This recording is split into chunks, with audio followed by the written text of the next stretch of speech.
Hello BookTube, I'm Jonathan, and today I'm going to be discussing Disquiet Gods, the 6th and penultimate book in the Sun Eater series. Has the hype train fallen off, or has Sun Eater reached new heights? First of all, this video will be completely spoiler-free, and secondly, if you stick around to the end of the video, I'll be spinning the quantum wheel in order to find out what sci-fi book I'll be reading next. So where else can we start but with Hadrian?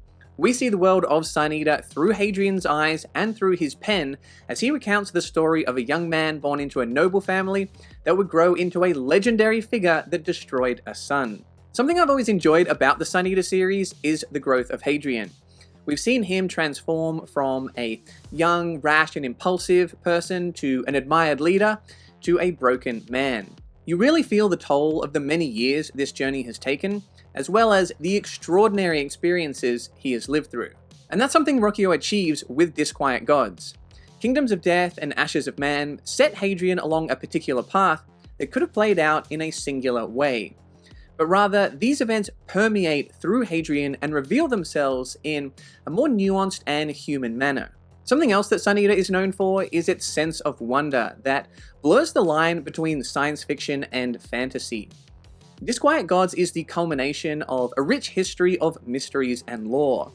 It gives you more puzzle pieces than we've ever got before, but the pieces feel like they're made of smoke, never quite within your grasp, rewarding patience as they slowly fall into place. If you like the weirder aspects of Sun Eater, I think you're going to enjoy Disquiet Gods, because it gets weird.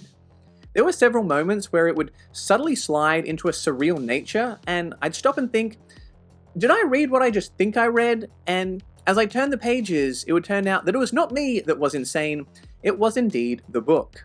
I think something every series has to balance, especially those over 2 or 3 books long, is introducing new elements while still developing the existing ones. If you keep hitting the same beats over and over again, it starts to feel repetitive, but if you put all of the focus on new ideas and new characters, it might not be what readers of the series are reading that series for. So far, I think each of the Sun Eater books have a pretty distinct feel, except for perhaps Kingdoms of Death and Ashes of Man, which do feel a little bit similar, but that makes sense as they were originally written together. Disquiet Gods brought everything you would expect to a Sun Eater book, including beautiful prose, epic world building, edge-of-your-seat action, and more literary references than a librarian can shake a ruler at. And to me, it did a good job of differentiating itself from the other books, while also delivering on some promises from earlier in the series. It'll be interesting to see how Book 7 uses some of the things set up and established in Disquiet Gods in order to bring the series to a close. With Disquiet Gods, Sun Eater returns to chunky book status, with the hardcover being almost 700 pages long. So with that, how is the pacing? Well, for me, I thought it was fantastically paced. There were a couple of slower moments, but for me, they served to heighten the stakes and the action. And none of them lasted really any more than about 50 pages long. There's some pretty awesome set pieces that you can tell Ruocchio has been planning for a while. There's at least 3 or 4 moments in this book that I know I'm going to remember for a long time after having finished the series. For me, Sun Eater is a series that pretty consistently sticks the landings when it comes to its endings. Howling Dark and Demon in White blew me away, and Kingdoms of Death and Ashes of Man just left me unable to move.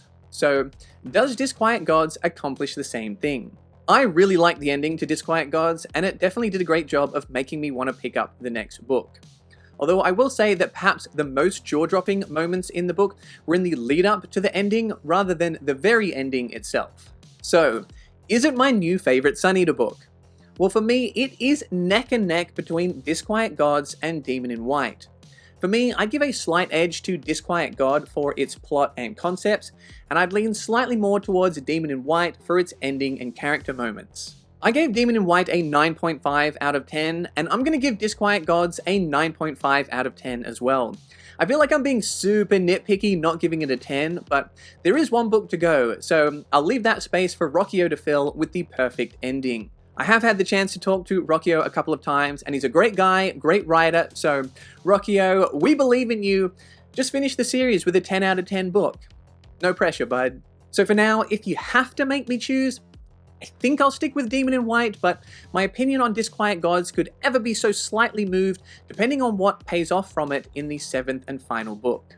Something I wanted to quickly throw in was a breakdown for the collectors, also known as the Sun Eater sickos, as there are some differences in the physical hardcover of Disquiet Gods since the series moved over from Door to Baen. So the first minor difference is that the spine displays the Baen logo rather than the Door logo, which is inevitable, and this obviously doesn't really bother me. The second thing that you'll notice is that the hardcover is half an inch taller, although to my eye it barely looks as much as that, and unfortunately the edges of mine got dinged up a little bit in the delivery, but that's not the publisher's fault. And finally, the hardcover has a shiny finish as opposed to a matte finish, which depending on the lighting in your room is more or less noticeable, but overall, as far as carrying over the design to a new publisher, I think they did a reasonable job. So there you go, those are my thoughts on what's both on the inside and outside of Disquiet Gods. Let me know your thoughts in the comments if you've read it, and if you're interested in finding out what I'm going to be reading next, here is the Quantum Wheel. Welcome to Quantum Wheel Fantasy Edition. Just kidding, it'll be sci-fi till I die. As always, all of the patron picks are both simultaneously picked and not picked until we observe a winner. Let's find out what I'll be reading, and maybe you too if you decide to read along, in the month of April. Spin, Quantum Wheel, spin. Look at this epic wheel. A rich tapestry of sci-fi possibilities. What is it going to land on? Looks like maybe Electric Forest. Okay, Electric Forest by Tanith Lee. This was recommended to me by Half-Ogre, and I don't know much about it, other than I like the title. It sounds kind of psychedelic, kind of 60s. I'm going to have to do some research on this one. That's the fun of the Quantum Wheel. Sometimes you get these mystery picks that you don't necessarily own, aren't necessarily on your TBR. It's all part of the fun, so look it up. If it sounds interesting, join me. Read Electric Forest by Tanith Lee. I hope you enjoyed the video. If you did, smash or just gently click the subscribe button. And if you really enjoyed it, consider checking out the perks of becoming a Patreon member, including being able to vote on the Quantum Wheel. As a patron, you can become one of my robots, androids, or cyborgs like Nima and New Eden, Half-Ogre, Zakawe, and the Disquiet Colin. And you can find more sci-fi content over here.